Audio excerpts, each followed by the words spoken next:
Hi ಸ್ನೇಹಿತರೆ, ನಮಸ್ತೆ ಎಲ್ರಿಗೂ. ಬರ್ರಿ ಎಲ್ರಿಗೂ ಸಂಡೇ ಏನೇನು ಮಾಡೀರಿ? ನಮ್ಮ ಸಂಡೇ ಸ್ಪೆಷಲ್ ಇವತ್ತು ಬಿಳಿ ಜೋಳದ ರೊಟ್ಟಿ, ಬೆಂಡೆಕಾಯಿ ಹಿಂಡಿ, ಇದು ಮಿಕ್ಸ್ ತರಕಾರಿ ಪಲ್ಯ, ಹಾಗೆ ಸೈಡ್ ನೆನೆಸ್ಕೊಳಕ್ಕೆ ಉಳ್ಳಿಗಡ್ಡಿ, ಸೌತೆಕಾಯಿ. ಇದು ನಮ್ಮ ಸ್ಪೆಷಲ್. ಏನಪ್ಪ ಅಂದ್ರೆ ಜೋಳದ ರೊಟ್ಟಿ, ಬಿಸಿ ಬಿಸಿ ರೊಟ್ಟಿ ಮಾಡಿದಾಗ ಈ ಥರನಾಗೆ ಮುಟ್ಗಿ ರೊಟ್ಟಿ ಮಾಡಿದಾಗ ಒಂದು ಮುಟ್ಗಿ ಮಾಡಿ ಮುಂದಿನ ಕೆಲಸ ರೀ ಅದು. ಇದು ನೋಡ್ರಿ, ಹುಡುಗರಿಗೆ ಆಯಿತು, ನಮಗೂ ಆಯಿತು, ಯಾರು ಬೇಕಾದರೂ ತಿನ್ಬೋದು.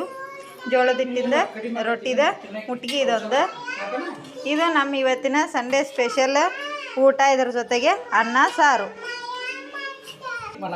ರೊಟ್ಟಿ ಪ್ರಿಯರಿಗೆ ಯಾರ್ಯಾರಿಗೆಲ್ಲ ಇಷ್ಟ ಆಯಿತು ಅಂತ ನಿಮ್ದೊಂದು ಲೈಕ್ ಕೊಡ್ರಿ, ಕಮೆಂಟ್ಸ್ ಮಾಡಿರಿ. ಹಂಗೆ ನಮ್ಮ ಚಾನಲನ್ನು ಸಬ್ಸ್ಕ್ರೈಬ್ ಮಾಡೋದು ಮರಿಬೇಡ್ರಿ, ವಿಷಯನ ಶೇರ್ ಮಾಡಿರಿ. ಥ್ಯಾಂಕ್ ಯು ಫ್ರೆಂಡ್ಸ್, ಬಾಯ್. ನಿಮ್ಮ ಸಂಡೇ ಸ್ಪೆಷಲ್ ಏನೇನು ಅಂತ ಶೇರ್ ಮಾಡಿರಿ.